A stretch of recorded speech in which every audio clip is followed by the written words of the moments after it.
भिवंडी तालुका जुनानदुर्गी गांव के सुपुत्र अजीत चंद्रहास जाधव ने भारतीय सेना में 21 वर्ष देश की सेवा करने के बाद आज दिनांक 1 मार्च 2026 को सेवानिवृत्त होने के अवसर पर भिवंडी तालुका जुनानदुर्गी गांव में जुनानदुर्गी गांव के ग्रामस्थ मंडल द्वारा भव्य शोभा यात्रा व सेवानिवृत्त सत्कार समारोह का आयोजन बड़े हर्षोल्लास के साथ किया गया। इस अवसर पर आजी माजी सैनिक तथा मित्र मंडली, नातेवाईक तथा जुनानदुर्गी गांव के ग्रामस्थ मंडल उपस्थित थे।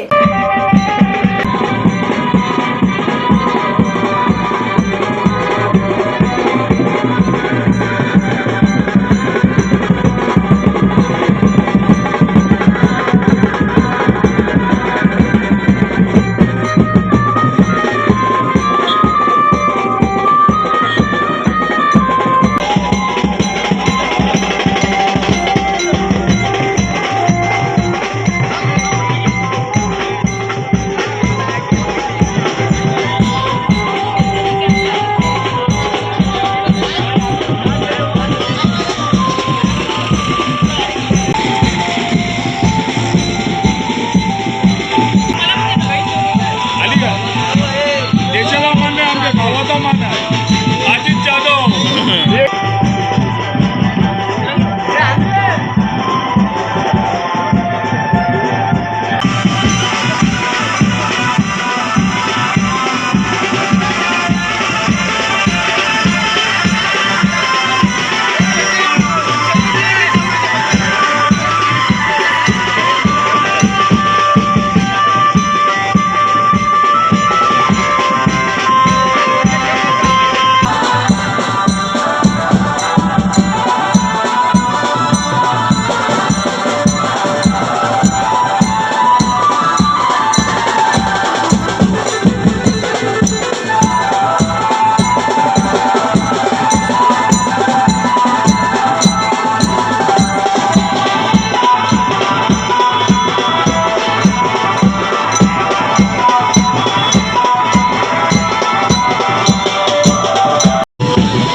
विनंती असेल की सर्वांनी बसून घ्या।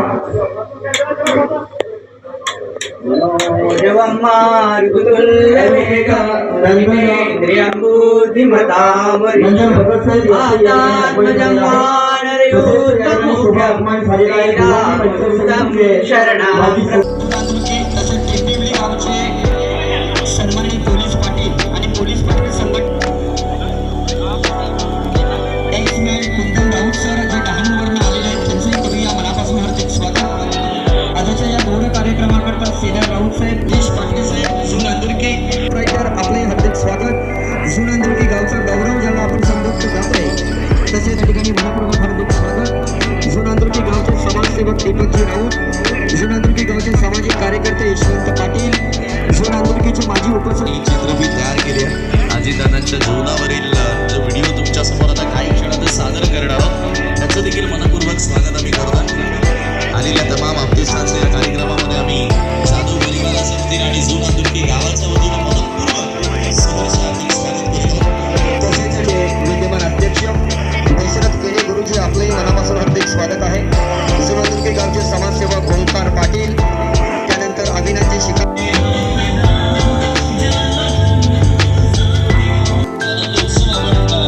साजरा करण्यासाठी या ठिकाणी जमा झालेलो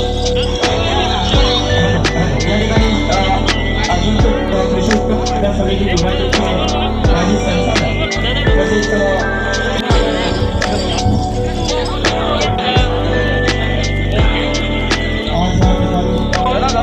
आणि गावमध्ये नमस्कार करतो. आणि आज त्यांचा या संपर्क आहे तो फार मोठ्या प्रमाणात मी त्यांना एक विनंती वजा सूचना करेन की याच्या आणि आज त्यांच्या डोळ्यामध्ये आनंदाचे अश्रू आहेत कारण 21 वर्ष देश सेवा करून परत माता हृदयात कायम आहे. आईच्या उभ्या बायकोच्या डोळ्यातले अश्रू. तो म्हणाला माझा देशच माझा धन, तो म्हणाला माझा देशच माझा धन. आज तो निवडून आणि ही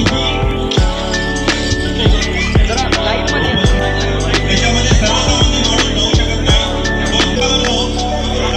कठीण परिश्रमामध्ये सर या ठिकाणी येत आहेत ते सुद्धा या ठिकाणी थोडक्यात मनोगत व्यक्त करत आहेत. यदि आप सबको टाइम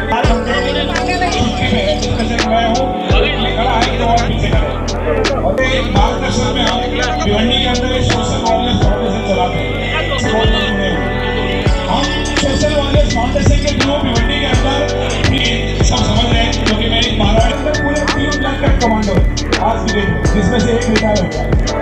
बड़ी घर की बात है कि मैंने राहुल गांधी और मोदी जी को नहीं देखा. भिवंडी की मीडिया आणि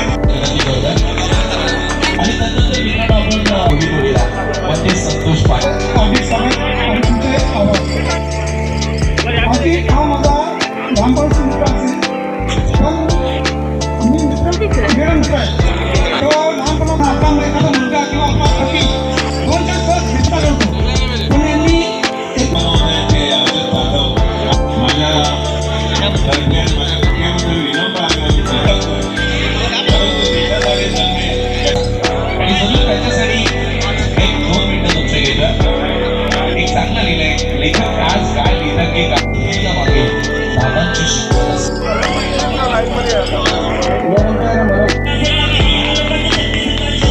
मनपूर्वक स्वागत करते शिवसेनेचे विभाग प्रमुख लक्ष्मण पाटील साहेब आपल्याही मनोरंजनाचा हात स्टेजवरती त्यानंतर आपल्या कृषी उत्पन्न बाजार समितीचे माजी आज सगळीकडे विचार माझा भाऊ बलिदानचा राष्ट्र काके आहे.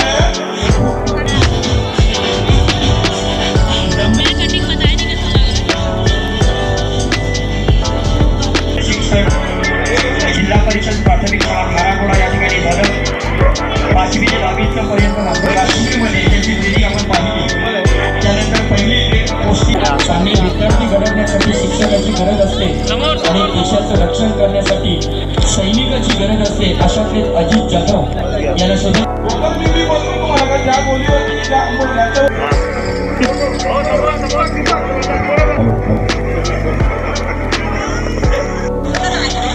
भिवंडी तालुका अध्यक्ष रणजित खेडे यांचंही केली आहे.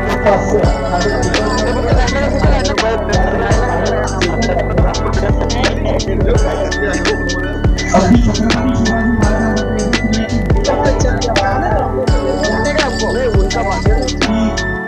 अतिशय चांगली सरपंच बलिराम पाटील यांची सेवा 15 वर्ष बघितली आहे. त्याच्यानंतर श्रीकांत कारभार माझ्यासोबत आता उभे आहेत माननीय जगदीश पाटील सर, संतोष पाटील सर आणि कुंदन राऊत सर यांची मला प्रेरणा जास्त राहिली. आणि प्रथमतः तर माझी जी हे प्रेरणा राहिली पाटील सर, संतोष पाटील यांच्याकडून प्रेरणा भेटली. ते गावातूनच होते, पहिल्यांदा BSF मध्ये गेले, तिथूनच प्रेरणा भेटली. त्याच्यानंतर मी पुन्हा जेव्हा कमांडोसाठी गेलो तर मला जी एक मोटिवेशन भेटलं ते या दोन व्यक्ती अशा महान व्यक्ती आहेत. एक तर जगदीश पाटील सर आणि एक कुंदन राऊत सर. हे मला वेळोवेळी मोटिवेट करत राहिले, फोन करून मोटिवेट करत राहिले. त्याच्याने मला एक प्रेरणा आणखी मिळाली आणि मी एक कमांडो म्हणून निवड झाली. नाहीतर माझ्यासाठी ते एकदम खडतर होतं. का तर माझा ओव्हरवेट असल्यामुळे मला ते खडतर जात होतं. कारण एक कमांडो बनण्यासाठी एकदम थोडासा वजन कमी असावं लागतं. माझं वजन जास्त असल्यामुळे यांनी जे मला मोटिवेशन केलं ते मला फायद्याचं झालं. बाबांचं काय कारणास्तव कल्याणला जाणं होतं आणि एक फॉर्म घेऊन येणं आणि ती भरतीची जाहिरात बाबांनी पाहिली आणि बाबांनी एक फॉर्म घेऊन आले माझ्यासाठी. आणि त्यांनी विचार केला का चला भरून बघूया आपण काय होतंय. फॉर्म भरला, डॉक्युमेंट पाठवले आणि मी त्या पद्धतीने माझ्या परीने मी तयारी केली. भरली झिरो गाईडलाईन मी तयारी केली. सकाळी उठून जायचं, स्वतः एकटा जायचो, रनिंग करायचो, प्रॅक्टिस करायचो. मला एक माझा फायदा हे आहे की न्यूज बघायचो मी. मला एक शौक आहे, न्यूज बघतो मी आणि discovery, animal planet, NAAT Jio हेच बघतो मी. टीव्हीला मी मूवी बघत नाही, मला आवडत नाही मूवी बघणं. 3 तास बसणं त्याच्यातनं आपल्याला काहीच साध्य होत नाही. कारण आपल्या समाजामध्ये मला वाटतं की ज्या सिरियल बघतात त्या आपल्या समाजाला बोध नाही देत, तर ते आपल्या परिवारामध्ये एक त्रेडा निर्माण करतात. तर माझं म्हणणं असं आहे की त्या सिरियल बघण्यापेक्षा तुम्हाला जे जनरल नॉलेज भेटेल ते तुम्हाला न्यूजने भेटेल किंवा NAAT Jio, animal planet, otherwise दुसऱ्या ज्या साईट आहे त्याच्यावर मिळेल तुम्हाला. मग त्याचं हे केलं पाहिजे आपण. नाहीतर आपण विचार करतो यार 3 तास मूवी बघतो आपण, त्याच्यात काहीच आपल्याला भेटत नाही. तर तसं न करता एक आपण याच्याकडे पाहिलं पाहिजे की जिथून आपल्याला थोडंसं मार्गदर्शन भेटेल. मी खासकर यंग जनरेशनला सांगू इच्छितो की जे आता सध्याचं फ्युचर आहे ते त्याला एक ध्येय ठेवून आपण केलं पाहिजे. आपण लहानपणी शिक्षण घेत असताना आपल्या मनातली इच्छा काय होती की आपण मोठा झाल्यानंतर काय करणार? मी 10वी पर्यंत होतो, तरी 8वी पर्यंत होतो, तर मला काय माहित नव्हतं की माझं ध्येय काय असेल. पण जेव्हा संतोष सर गेले, BSF मध्ये जॉईन झाले, त्याच्यानंतर एक आम्हाला प्रेरणा भेटली की बाय या फौजमध्ये जाऊ शकतात, आपण करू शकतो. तिथूनच माझी जी सुरुवात झाली, तिथूनच एक जशी बोलतात ना का आग थोडीशी आग लागली की जंगल पेटून जाते, तशी एक माझ्या त्यात चिंगारी पेटली आणि मी त्यासाठी तयार झालो.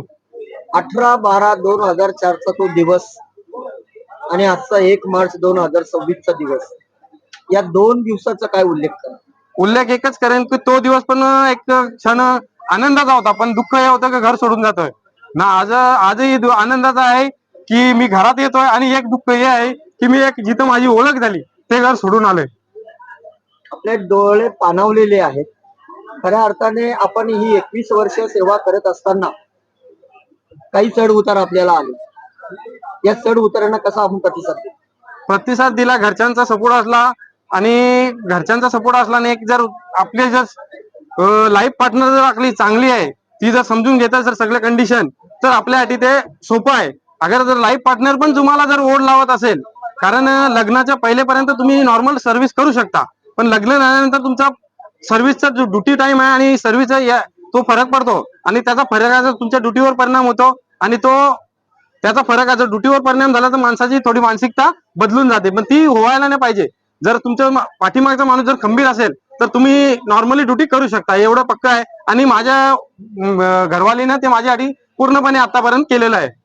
शेवटचा प्रश्न, आजच्या तरुणांना काय संदेश देणार? संदेश एकच द्या की नशेली पदार्थांचा सेवन करू नका आणि आपली शारीरिक खनिज संपत्ती अशी आहे की जी तुम्ही कमवू नाही शकत, पुन्हा विकत नाही घेऊ शकत. ती त्याच्यासाठी तुम्हाला मेहनत करावी लागेल, पण तिला जर मेहनत करून जपली तर ती तुमचं भविष्य घडवेल, एवढं नक्की सांगू इच्छितो. तुम्ही काय सांगाल का ज्या वेळेला तुम्ही कल्याणला गेले आणि तो योगायोग जुळला, तिथे काय तुम्ही रेल्वे स्टेशनला थांबले काय आणि त्या भिंतीवर लावलेला जो काही जी जाहिरात होती ती वाचली काय? काय सांगाल त्या दिवसाबद्दल? पहिली गोष्ट अशी की आमच्या आजीची एक पहिली जिद्द होती, त्याने मला बोलून गेला सहज की मला सैन्यामध्येच जायचं, मला बाकी इतर नोकरीमध्ये काही इंटरेस्ट किंवा स्वारस्य नाहीये, मला सैन्यामध्ये जायचं आहे. पण मी पेशाने शिक्षक असल्यामुळं मला सैन्याच्या संरक्षण किंवा सैनिकी पेशामध्ये काही माहिती नव्हती. मी फक्त शिक्षक, फक्त फळ्यावर खडू घासून विद्यार्थी घडवण्याचं काम करू शकत होतो. पण त्याची जिद्द होती, त्याला खतपाणी घालण्याचं काम मी केलं आणि त्याला प्रेरणा दिली, तू पुढे हो, मी तुला संपूर्ण तुला सहकार्य असेल. आणि त्याला शेवटपर्यंत साथ दिली आणि त्याच्यातून त्याने त्याचं भवितव्य घडवलं.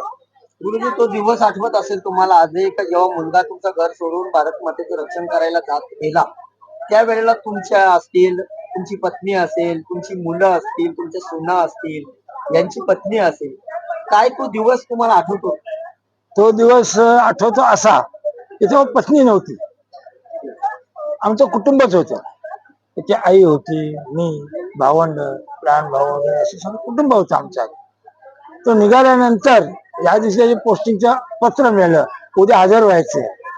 जायला निघाल्यानंतर घरामध्ये एकदम शोकाकुळ वातावरण निर्माण झालं, रडारड पडली.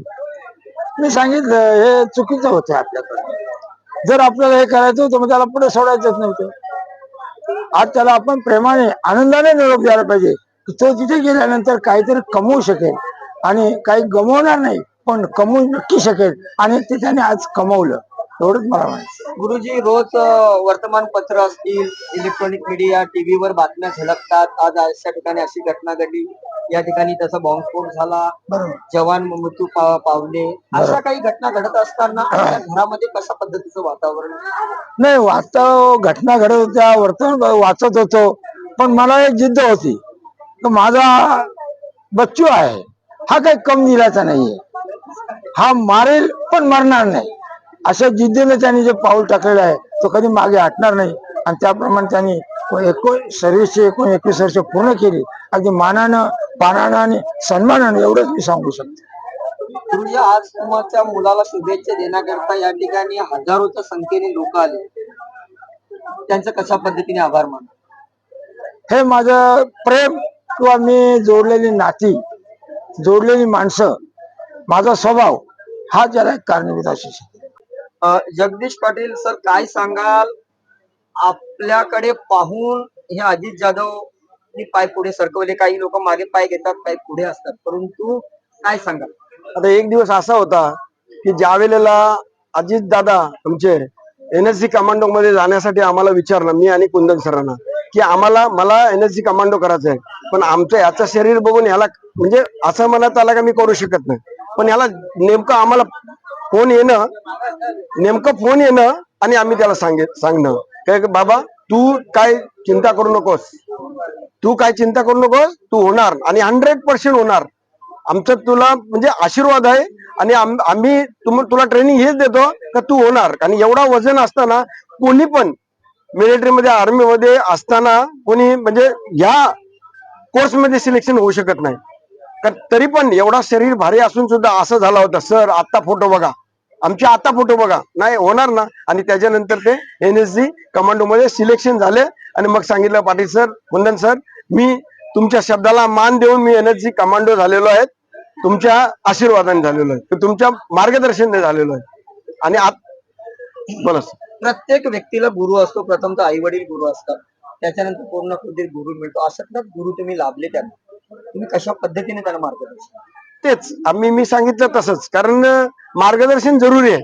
कारण मला एक दिवस असा होता की माझ्यासाठी कोणी मार्गदर्शन करणार होतं, माझे VR पाटील सर होते. त्यांनी फक्त मला कुलाबा येथे एक दिवस घेऊन गेले आणि बोललो मला भरती व्हायचं आहे. मी फक्त सांगितलं का मला भरती व्हायचं आहे, बाकी काय नको, मला इष्टक नको, मला जमीन नको, काय नको. माझ्या परिवाराला पण तेच सांगितलं. मी जाताना बाबा बोलले तसं मी जाताना पूर्ण परिवार माझा सोडायला याचा वेशीपर्यंत आणि नंतर रडत जायचं. पण एक दिवस असा आला की ऑपरेशन विजय मध्ये जेव्हा आम्ही पुढे होतो त्यावेळेला हे झालं की फक्त आता त्यावेळेला मी बरोबर 9 महिन्यानंतर घरी आलो होतो. माझ्याविषयी मी थोडं 2 मिनिट बोलतो.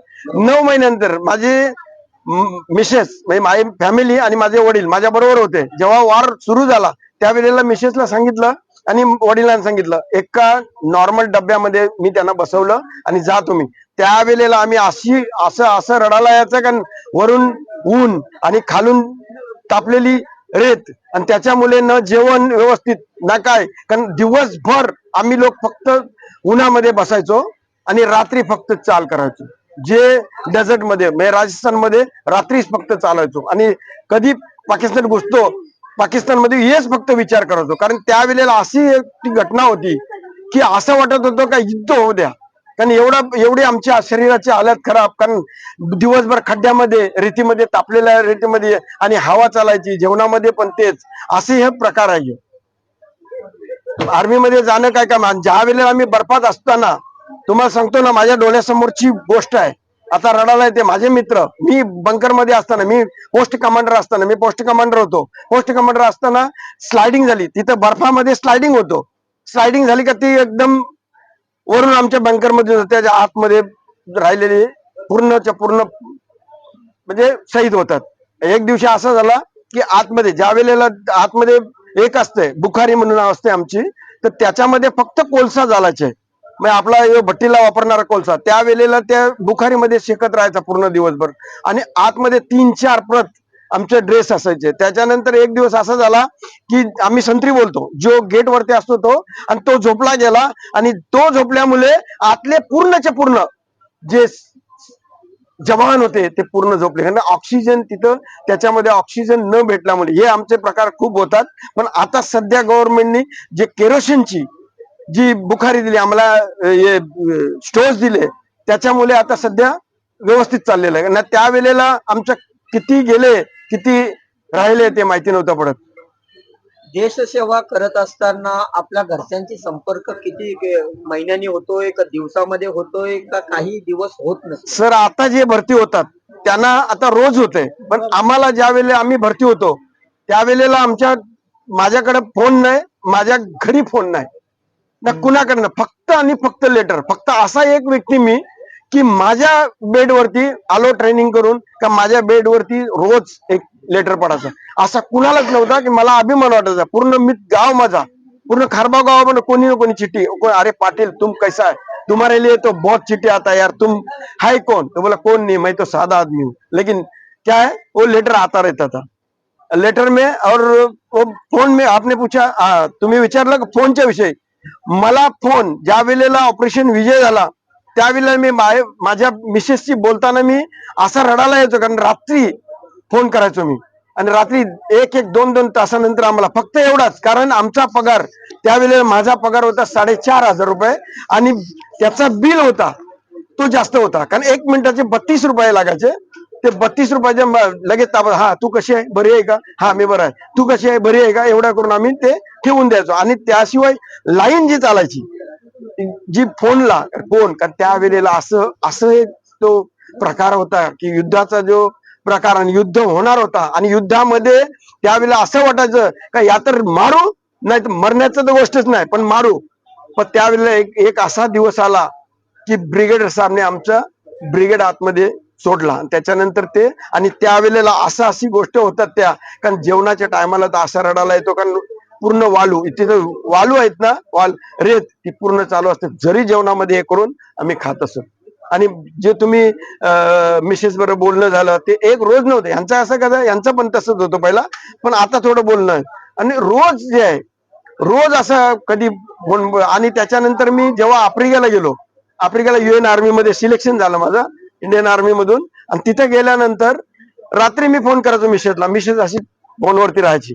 रात्री किती तिथे 11 वाजले, 12, 1, 2, 3, 12, 1, 2, 3 वाजताना तिला मिसेसला मी फोन करायचो. ती बरं आज फोन येईल, आज फोन येईल, अशा फोनच्या याच्यातच आम्ही राहिलो. आणि आता खरं सांगायचं म्हणजे आज मी तुम्हाला एक गोष्ट बोलतो, आज अजित दादांची मिसेस आहे आणि वडील, आई वडील, या पृथ्वीवर ते सर्वात मोठा देव असेल ना तो आपली आई वडील. जे पण तुम्हाला मी सांगू इच्छितो, जेवढी होईल तेवढी आई बाबाची सेवा, हे बोलण्याचं आहे ना, पण एवढी होईल ना तेवढी आई बाबाची सेवा. त्याच्यात खाली कुठला देव आहेत, देवांच्या जागेवर त्यांना पण पूजा, पण आई वडिलाला त्याच्या, कारण माऊली काय बोललेली आहे, ज्ञानेश्वर माऊली ओले, आपली पंढरपूरची माऊली ओली, का तुम्ही तुमच्या आई वडिलांना पूजा, आम्हाला नाही पूजलं तरी चला. मग आता सध्या काय आहे, आई वडिलांना पूजणं थोडं कमी चाललेलं आहे, पण आई वडिलांच्या वरती आपलं लक्ष पाहिजे. आणि दुसरी गोष्ट म्हणजे तुम्ही आता मॅडमने मला पहिलेच बोलले होते तुम्हाला हे विचार, आता मुलं आता शिकलेली आहेत. आता आमची वॉरियर्स अकॅडमी आहे, सोशल वॉरियर फाउंडेशन, त्याचा मी अध्यक्ष आहे. त्या उपाध्यक्ष आता PSI भगत साहेब आहेत कुठे, आणि सर्व त्याच्यात येत, आणि फुलसिंग आहे. हे खूप मेहनत घेतात आणि मुलं तिथं आपल्या रात्री ते कुठं कुठं काय काय कामं करतात, पण सकाळी 5:10 ते आमच्या ग्राउंडला असतात. पण ते मेहनत केल्यानंतर आज एवढे आम्ही मुलं भरती केली, आणि तिथं काय याच आहे आपल्याला.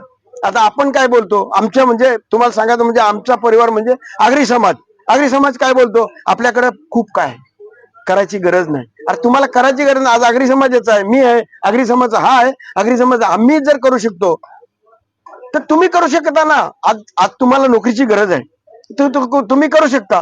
आणि तिथं आपल्या आपली अकॅडमी फ्री मध्ये, कुणालाच काय द्यायला लागत नाही. तर ते अकॅडमी या, माझं एवढंच सांगणं आहे की अकॅडमी भरपूर army, navy, air force, BSF, CRPF आणि पोलीस, वकील, डॉक्टर सर्व त्या अकॅडमीला जुडलेले आहेत आणि सर्व मेहनत करतात. आम्ही कुणाकडनं पैसे मागायला जात नाही, फक्त ते पैसे येतात ते फक्त हेच सर्व जे मी बोललो ना यांच्याकडनं आमचा रोज दर महिन्याला येतो.